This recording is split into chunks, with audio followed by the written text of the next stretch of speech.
আসলে চট্টগ্রামে পানির উপর ভাসছে না, এই বিষয়টি নিয়ে ব্যাপক প্রতিক্রিয়া হচ্ছে। পাশাপাশি আপনি এবং আমাদের মেয়র মহোদয় দুইজনে একসাথে দাঁড়ানো, যেটি সামাজিক যোগাযোগ মাধ্যম ব্যাপক আলোচনা হচ্ছে যে ওনাকে কথা বলতে না দেয়া, থামিয়ে দেওয়ার যে বিষয়টি, সবকিছু মিলে সামাজিক যোগাযোগ মাধ্যমে ব্যাপক একটি প্রতিক্রিয়া হচ্ছে। এই বিষয়টা কি বুঝিনি, উনি কথা বলতে চেয়েছিল, আপনি ওনাকে থামিয়ে দিয়েছিলেন।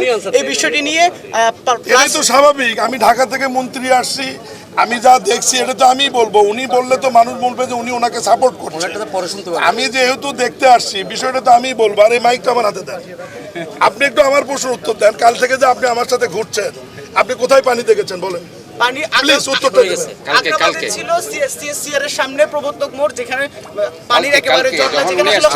আমি আসার পর এখন পর্যন্ত আপনি যে ঘুরছেন আমার সাথে, আপনি ভাই আবার এই প্রশ্নটা আবার বললেন,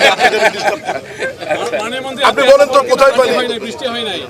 আজকে তো বৃষ্টি হয় নাই, বৃষ্টি হলে তো অবশ্যই পানি থাকবে। আমি আবারও বলছি যে